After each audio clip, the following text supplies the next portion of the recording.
intention to do for documentary what we have been able to do for books on the Oprah Show. To me, it's the most true art form that there is. Most of them are celebrations of humanity. I hope that people just have a better understanding of what it means to be transgender. When a narrative film ends, you don't spend a lot of time thinking, wonder what happened to Katie and Hubble. It's over, it's entertainment. But these are real people. This actually happened. You carry a piece of them with you when you watch the work of some amazing filmmaker whose desire is only to show the truth.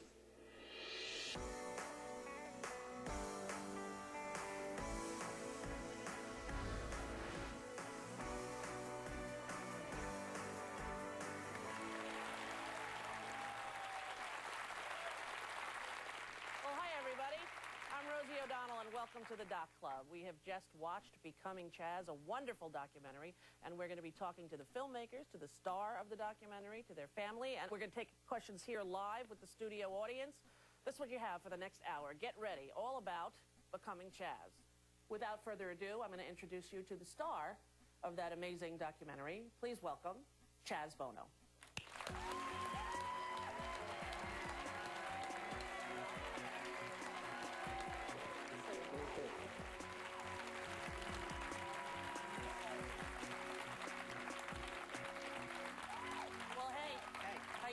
Pretty good. How does it feel to sit and watch that with a theater full of people? It feels great. It does. Yeah, it does feel great. Yeah. Are there any parts of it that you watch and think, oh, here comes this, I didn't, Not really at this point. I've seen it a bunch of times, so I'm pretty used. I mean, the scene in the kitchen, the first time I saw it with Jen and I at each other was a little hard, but it was a hard time. So. What made you decide that you wanted to share this journey with all of us? It was a very courageous decision, Chaz. I mean, I think the first thing is that I couldn't do this privately. That's just not how my life is. So when I finally decided to do this and I was comfortable with it, I knew that I wanted to try to help other people and educate people on this issue. And I couldn't be more happy with it. Now, how old were you when you thought that this would be an option for you, that changing genders? I know I'm 49, you're 42, right? Mm-hmm. That when we were growing up, it wasn't part of the vernacular. Right. So when were you able to know this may be the thing? About 10 years ago, right around the time when Boys Don't Cry came out, I think it really had an impact on our society, and it had an impact on me. Not like at the moment I saw it, I didn't have an aha moment. But as time went on, and I'm seeing a lot of people transitioning, I think that was when I started to really question who I was, what I was.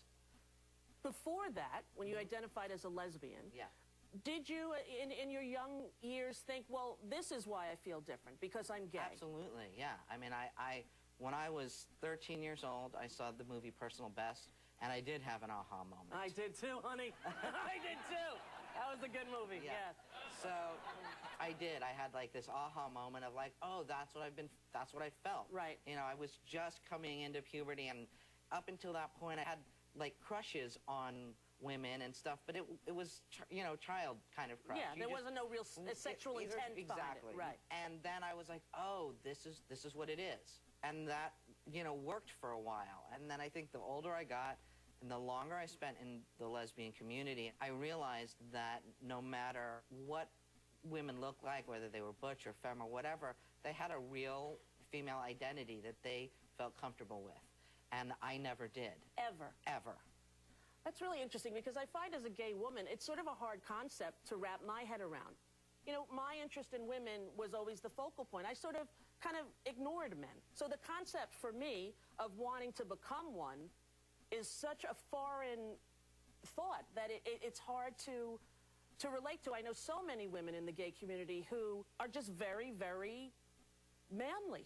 There's almost a place for them in the gay community. Sure. You have to really distinguish between sexual orientation is one thing, and your gender identity is something else. And for transgender people, their gender identity, or what I like to say, like the gender of your brain, doesn't match up with the sex of your body. And when was the first time you remember having that thought? Was it like in your early 30s? Well, when I was very young, it was very clear to me. I felt like a boy. I think I probably thought of myself as a boy. I mean, I knew somewhere consciously that I wasn't, but it was really easy for me to fit in with my friends that were boys and do the same thing. And I was into sports, and I was into G.I. Joes and just all that typical stuff. Real girls, feminine girls at that age, I wanted nothing to do with. Right. When I was little, I was a really good kid. I got along great with adults, and I was this cute little tomboy, and it was fine. And then I started to get older, and now all of a sudden society is putting expectations on me to change and to start to grow up and to start to act like a young lady. And that's for me when things got really difficult. Did you ever say that to your parents? Did you ever say, I think I'm a boy, or I'd want to be a boy? No, never. I mean, I just knew it. At that time, when I was a little kid, you didn't say that. But I did talk to my dad like I was a boy. And I can remember even being little and talking to him about crushes I had on girls without even thinking like anything was weird about it. How little about? 6, 7. And he was fine with it? Yeah. Yeah. And how about your mom? Would you ever talk to her? Never. No. No, a lot of people have said, you know, the relationship with your mom, I think, is beautifully portrayed in this film and very honestly portrayed. You know, Absolutely. People would like to have some sort of Hollywood fantasy ending, right, where everybody's right. But the truth is that this has been very difficult for your mom. The truth is that this is difficult for all parents who go through this. Right. And this is a process, and that's what it's been for my mom. I never got I don't want you in my life, or I'm going to disown you, like happens to so many transgender people. And it was never a question of love. It was just, this is hard for me, and this is going to take time, and that's honest, and I think something that all of the parents who stick by their trans kids go through. Yes. Why did you need to borrow money in order to have the surgery? Because I think to a lot of people, that was a surprising thing. Right. People think it's weird that I didn't ask my mom, but it just didn't feel right. I mean, I knew she was struggling with this, and I didn't need to put her in that position, so I didn't. Yeah, it's very beautiful. You're still taking care of her, in a way, right? Like every child does. You love your mother at the end of the day. Yeah. And you realize that, you know, she's going through her own stuff. Right. Right. And now, how is your relationship now? I mean, it's going in the right direction. I think I don't think she's 100% comfortable, but she 100% loves me and is working hard to get there. Yeah. In the movie, you talk about your body and how you didn't feel really connected to your body, especially your breasts. And we all saw the removal of your breasts and how traumatic that was for... It wasn't traumatic for me to live through. That's what I was about to say. Yeah, at all. For me, it was like the greatest day of my life. Really. I mean, it was as if, you know, the biggest weight in the world had been more than 6.5 pounds of boob were lifted off of me. So, and had you always had that relationship with your boobs since they arrived? You were like, what the hell are you doing here? Absolutely. Right. Yep. Yeah. And while making love, you told your partners you didn't want them to touch as your I got breasts. older, Yes. as I became older and more comfortable to be able to speak up for my needs, I did that. And when I was younger, I just kind of detached. And how was it the first time you looked in the mirror and saw your body looking as you... It was amazing. Amazing. As significant as I thought it would be before I did it, and life-changing, it exceeded every expectation I had. And the first time that you were able to sort of walk around in public with your shirt off like every other guy does? I haven't walked around in public with my shirt off yet. Once this gut's a little smaller, maybe I'll do that. You know what? If my gut's smaller, I'll do it with you. Okay, cool. All right? All right. Because that would be a good photo op for both of us. Yeah. Yeah. All right, well, we're going to be taking questions from the audience members here. We're going to take a break. We're going to come back. Jenny's going to join us. Don't go away. You're watching the Doc Club on OWN.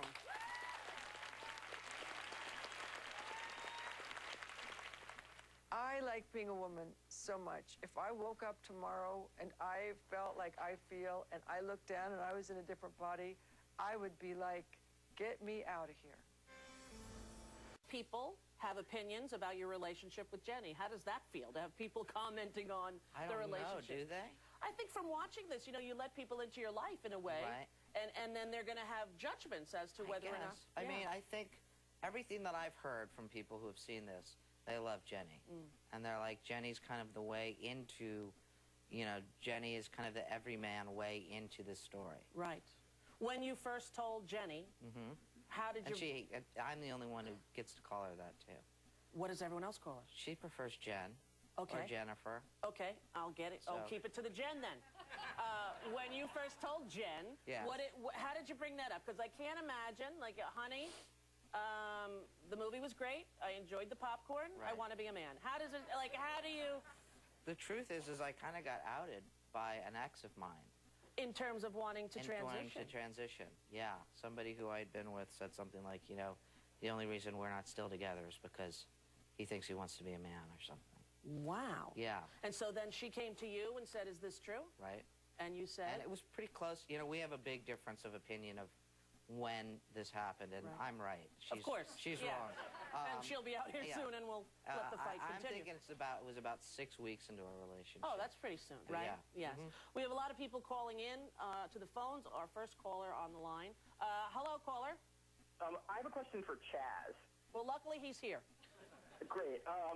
Chaz, I'm wondering if now that you are legally a man, if you and Jennifer have considered getting married, as that would now be legal in the U.S. The answer is yes. We've actually been engaged for 2 years. Wow. And it kind of unfortunately got put on the back burner with all of this stuff. We got engaged really early into my transition. She was still in grad school, and then we got swept up in making a documentary and doing everything. So I think that once this calms down for a second, we will readdress that and get to that. And here she is to join the discussion. Please welcome Jen to the show.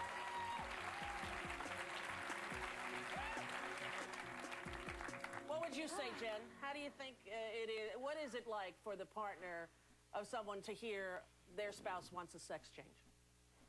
Well, it takes a minute. You know, it's weird when things are very big. I'm pretty calm.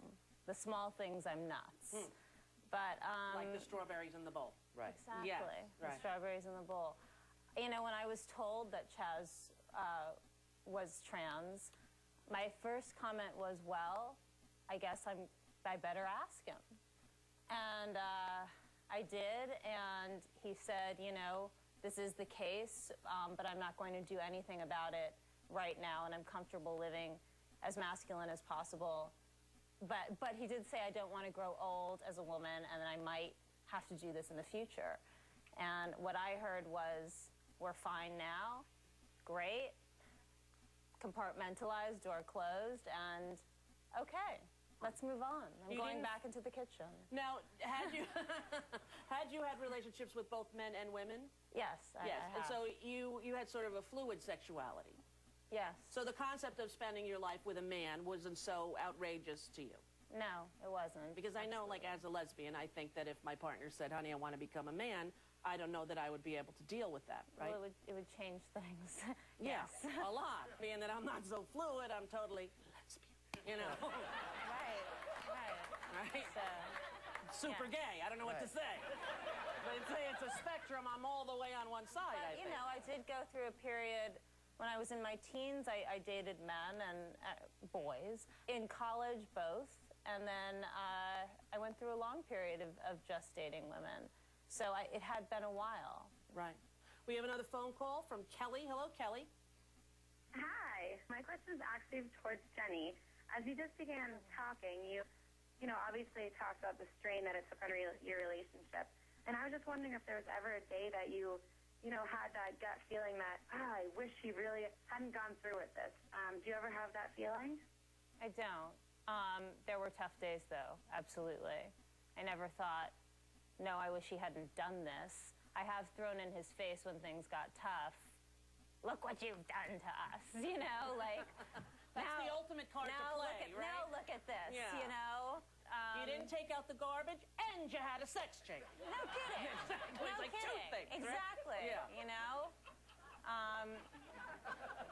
Yeah, I've thrown it in his face a couple times. How do you think that your sobriety played into this whole thing? Because I know that you were both sober, and then during this transition, during the surgery, and during your schooling, you started drinking again. Yes.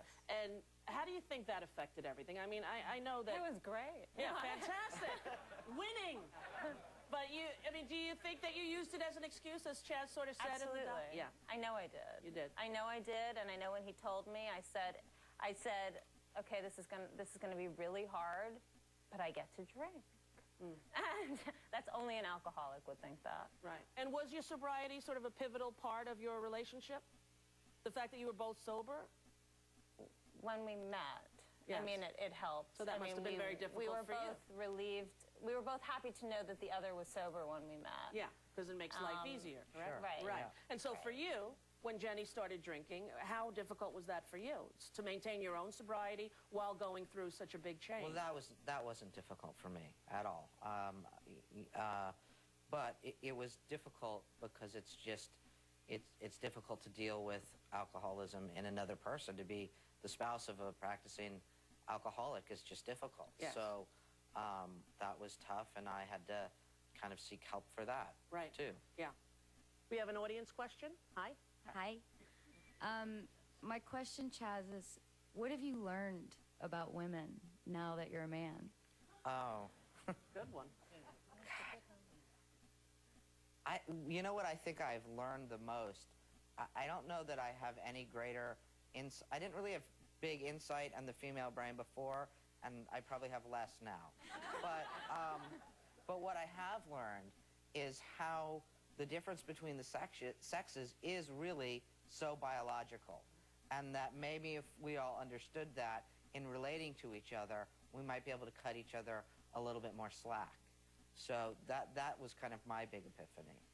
And how would you say, Jenny, you touched on it in the documentary about the testosterone and the sort of masculinity that took over this woman while she became a man? There was a period where I feel the testosterone spiked. Now, this could be in my head, but, I mean... Could be.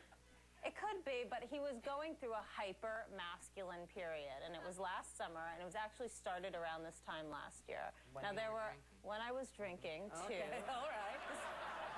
You Could have know. been testosterone, could have been the tequila. Exactly, Yeah. you know? You know what? I can tell you what I experienced. Okay. And this was this. I got really angry about the drinking. And before being on testosterone, I experienced it differently. It was more fear or sadness or something like that. And suddenly, I became really angry. And I can completely see how that would feel like spiked testosterone. But I think really it was just going through something with testosterone in my system. We have a caller on the line. Hi, Rosie. How are you? I'm well, thanks. Thanks. I just want to know, Chaz, are you planning on having bottom surgery anytime soon? You know, I think I talk about it a little in the movie. It's at this point, it's something that everybody wants to know about, but everybody else probably thinks about it more than I do. Right now, the technology isn't quite where I would like it to be, and I hope that at some point in the near future that changes. But to me, it's like being a man doesn't have anything to do with what's between your legs. So I'm okay for right now. We'll be right back after this. You're watching the Doc Club on OWN. I feel like I survived a natural disaster. I mean, not like that. Wow, and that babe. sounds really horrible, but I feel like a survivor from like a tornado or something. I'm talking about when you were We have very this delicate and gentle and what I perceive to be really female. Right. Now here, Photos are it Yeah. starts to change. Right. This is where it starts to change. Yeah. So what is that, 4 into 5? Yeah. This is like definitely masculine. Yeah. Yeah, I mean, there's no, you're in guys' clothes. Yeah, I have pictures of myself in those ties, too. I do, a lot of them. We have an audience question right now. Hi, what's your name? My name is Stephen. Hi, Stephen. What's your question? You talked a lot about your relationship with your mom. What is your relationship with your brother, Elijah? You know, I think it's interesting because when I first started talking to him about this, he was most definitely seemed kind of uncomfortable. And then over the summer, we spent a lot of time together, and at one point he stayed at my house for like a week. And we were talking, and he said, you know, when I heard about this, it seemed like such a big deal. When, you know, he said, but being around you, you're just more you. You know, you just seem like you're more you Right. now. So, you know, he's been really cool, actually, about this. How much younger than you is he? 7 years. He's 7 years younger. Yeah. And your half-siblings, they're 20 years or so younger than you, right? Yeah. And they seem to have absolutely no problem in any capacity. Yeah, they're pretty cool. Yes. Your half-brother is here. Yeah. In the audience. How are you? Good, thanks. It's Cesare. Cesare, yes. You were really wonderful in the documentary. It was beautiful to see sort of the acceptance that you and your sister naturally had. It didn't seem like it was any big deal to you at all. Yeah, you know, we try to be really accepting, and anything that makes Chaz happy makes us happy, so. And have your friends talked to you about it at all? People that you know in Yeah. your life and world? Have you gotten any people's comments about it? Yeah, well, I talked to my friends about it, you know, and I gotta say, you know, especially people who have known me and known Chaz over the years and say, oh, I'm going to hang out with my brother or something, and they say, wait, you have a brother? And then I have to explain the situation. But they're always, like, really understanding, really cool about it. Yeah. We have your sister, actually, on Skype. Hi, Chiana. How are you? Hey, I'm doing good. How are you? Good. Look who's here. Chaz and Jen. Hi, Chiana. Hey, Chiana. Hi, Jenny. Hi, Chaz. Hi. I just want to say you were very loving and beautiful in the documentary, and I love your saying that, you know, well, we're Bonos. That sort of covers everything. Yeah, we're a little weirdos, and you know, that's just how we are. We can't help it.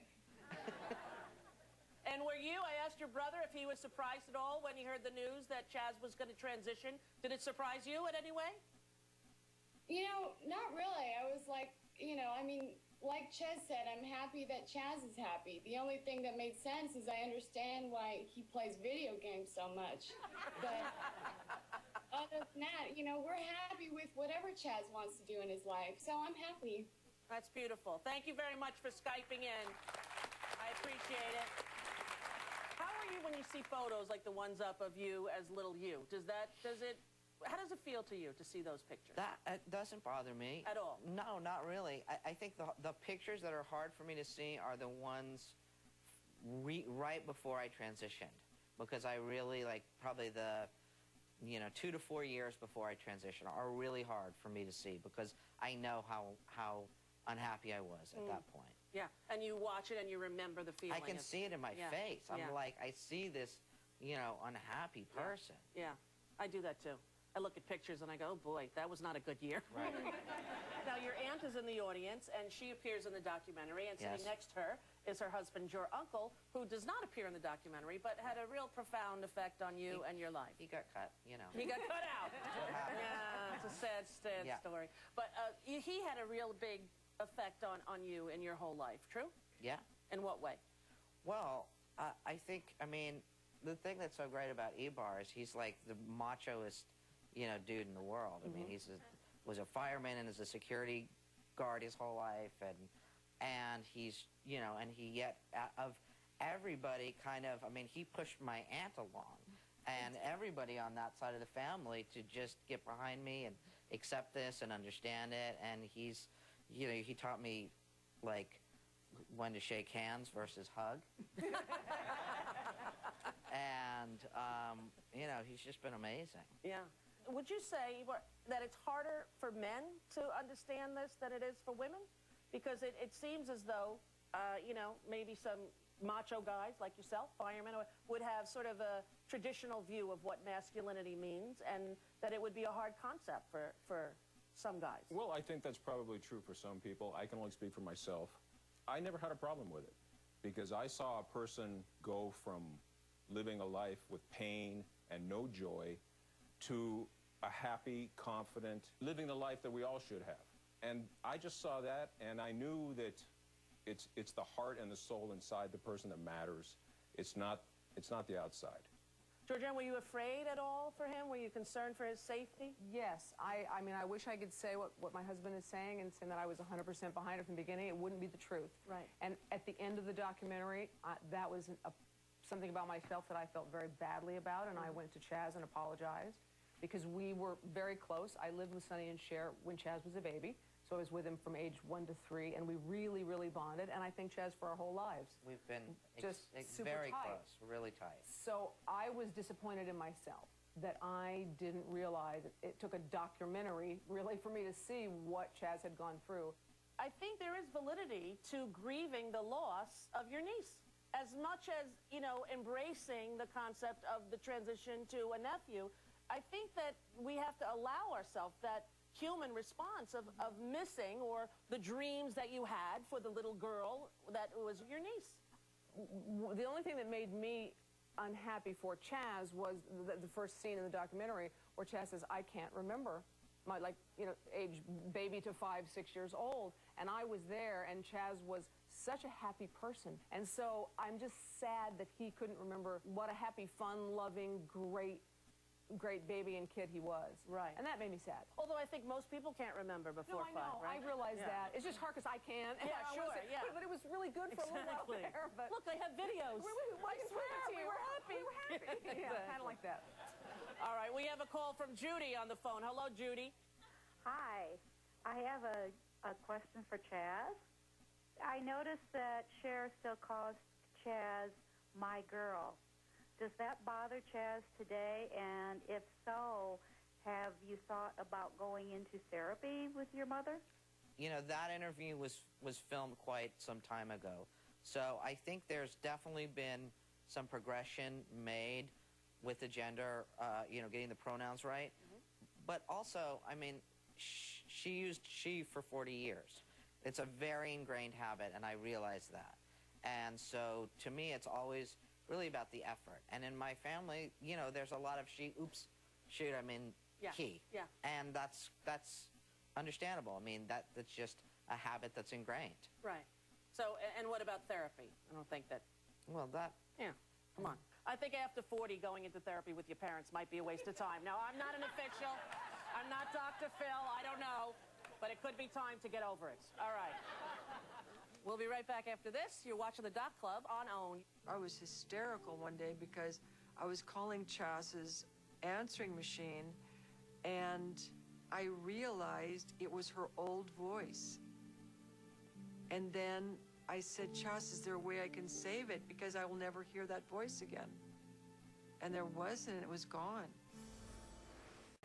When you grow up around extremely famous parents, it's kind of the opposite of most households, in which, you know, you have kids and you've done your part of life on your own, and now it's going to be about giving to this new vessel. But when your parents are famous, everything is still about the famous person. All the energy is going there. And so I just learned to, you know, just kind of stay under the radar.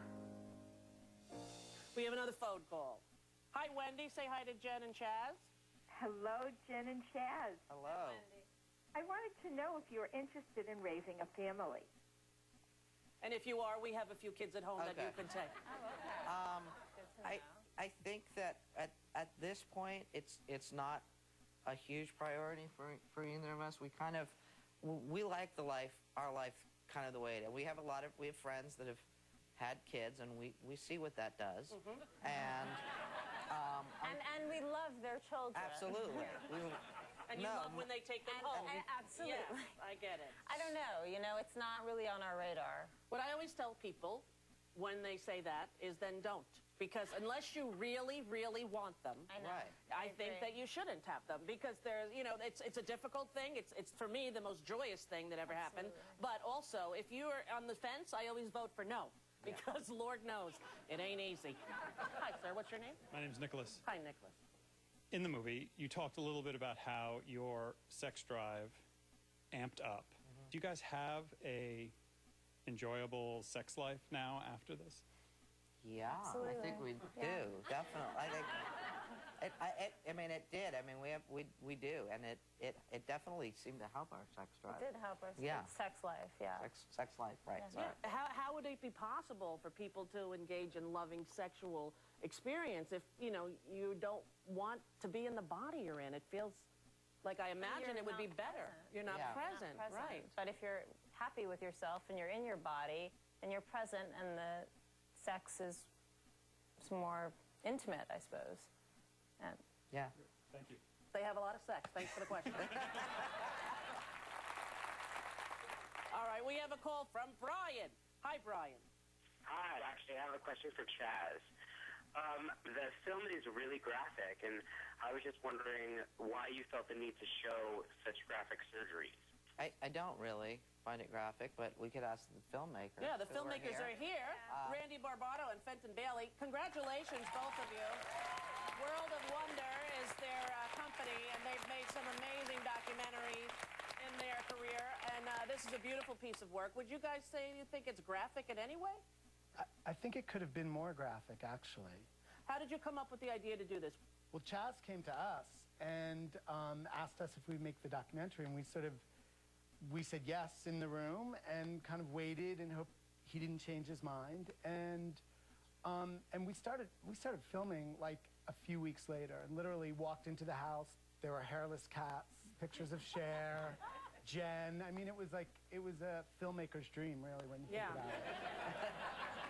For me, the only thing that was too graphic was the hairless cats, frankly. I don't know. There's something really wrong with them. And I know we're supposed to really be open and accepting of all different types of ways to be in the world, but hairless cats, I just don't see the point. Now, were you told there was any areas you couldn't go into when you were doing this? Nothing was off limits, and Chaz was very, Chaz and Jen were very, let us in and let us film everything, and I think it was a very collaborative process. But actually what took us, I think, all by surprise was the psychological changes. And I think as filmmakers, we didn't really expect that. Going into this process, I had researched kind of everything about what would happen physically to me, but you don't really think about the emotional changes. Right. And I don't think you would be really able to prepare for them unless there had been a documentary like this made before. I mean, I think it's going to be a tremendous service to people, really, for understanding the complexity and all of the issues surrounding this topic. So, bravo to both of you. Did you consider all of the health complications, they talk about it in the documentary, all of the risks and what could possibly occur? Did you put that in the equation before you made this decision? I think, here's the thing. I mean, I'm monitored regularly by my doctor, and a lot of those risks are risks that all men face. Right. So I don't believe that if you take testosterone under a doctor's care and you're monitored, that I'm at any more risk than any other man. It's a great answer. Another question from the audience. Hi, what's your name? Hi, Matthew. My question is for the filmmakers. I feel like there's 3 stories in here. You have a love story about fame, and then obviously transition. What was the hardest part about putting all of that together? I think the hardest part was actually putting 3 stories together, because there's probably a few more even. I mean, I think at the beginning of this process, we didn't really know. We thought this film was going to just be a film about Chaz transitioning, but it's a film about their lesbian relationship transitioning into a heterosexual relationship, the mother and daughter relationship transitioning into a mother-son relationship. So putting all that together, you know what? We got lost a lot during the process, wouldn't you say? It is like when someone transitions, Chaz, you transition your gender, right. But I think everyone around you has to transition in their own way, and they have to transition their thinking, and we had to do that as well. And it was a real journey, and I mean, in a way, that's the fun of making a documentary, is you're really figuring it out as you're going along. Right. But it really was challenging to do, yes.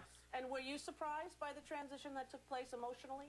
Oh, yeah, enormously surprised by the transition. And we've made films about transgender before, and I don't know what it was about this one. Maybe it's like that we all feel we know Chaz from this little girl in the Sonny and Cher show. I mean, everybody knows that, knows that show and has those images.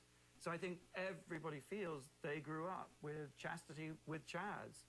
And so it's like a family friend going through this process, I think. We'll have more of your questions when we come back, right here on the Doc Club on OWN. Okay, here we go. That's a good shot. Yeah, he looks good. I'm doing this not because I want to see myself on film. It's because I want to try to help people. I want to try to put a face on an issue that people don't understand. And that's why I did this publicly. There's public, private, and there's just public. And I guess Dov feels like that's the way to go. I'm not articulate. Tough guys aren't articulate. Tough guys aren't articulate. Do you see my facial hair that's starting to come in? Go, Mom. Welcome back to the Doc Club here on OWN.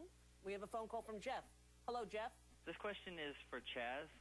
So you used to be a woman, and now you're a man. Are there things that you miss about a woman-woman relationship?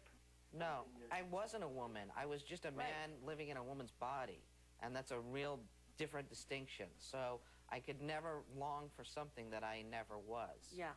Our relationship never...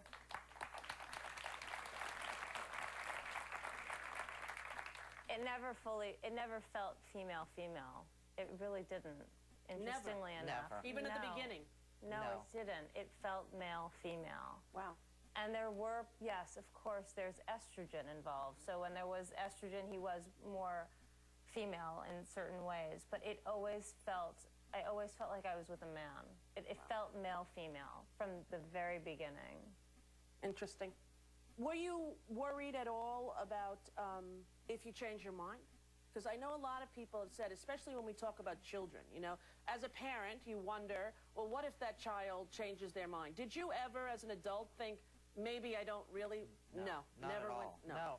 Did I ever think for a second that I was going to, you know, go through this? I oh my God, I really am a woman? No, because I've known from the time I was a small child that I was a boy, and that's the same thing with the children that you see in our group. I mean, this is something that is really, and in our society, it's almost really forced, because we do pay such, you know, close attention to, are you a boy or a girl? And if you're a boy, you're going to be given blue things, and if you're a girl, you're going to be given pink things, and so I think there's a real consciousness that very young, as soon as you are really, you know, understand that you're a human being on this planet, you know if you're a boy or a girl. Right, right. We have another caller on the line.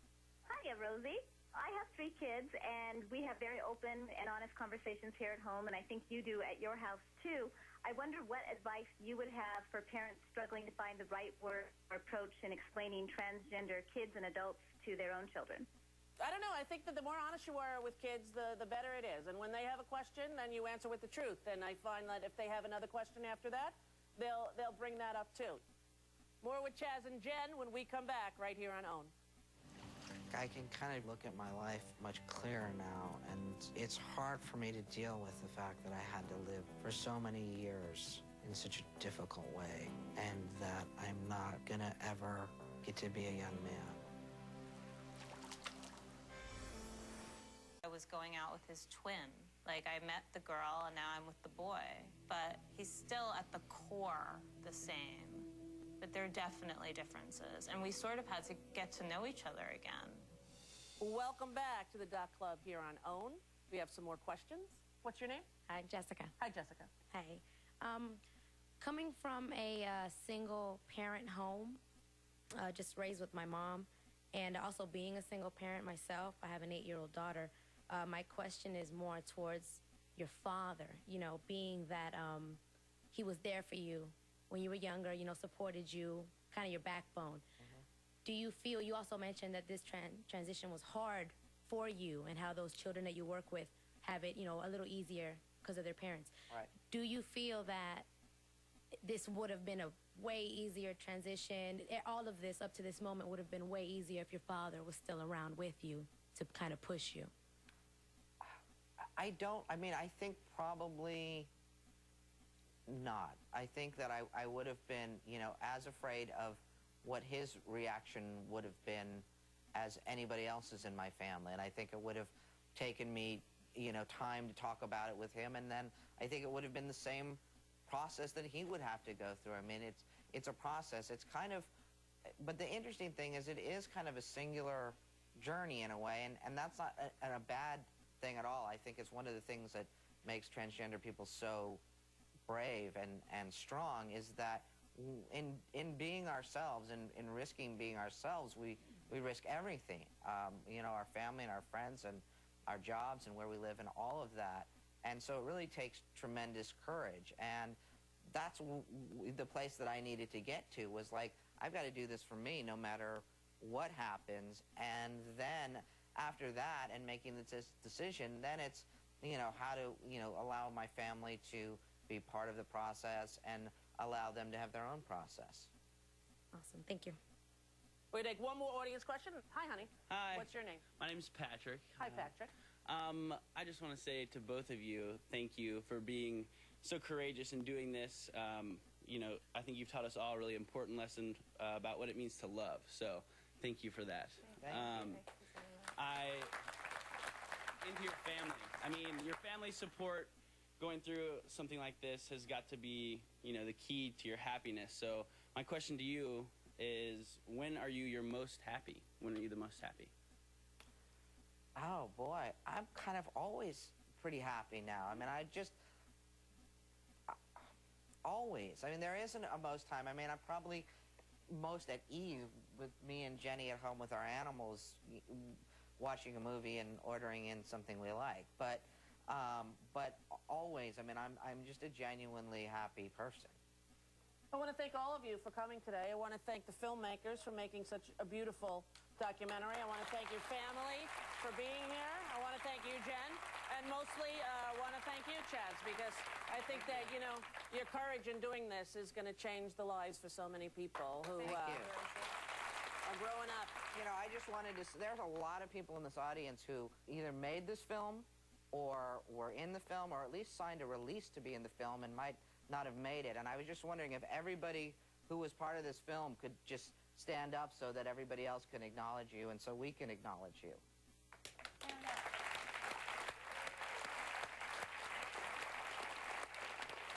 you go.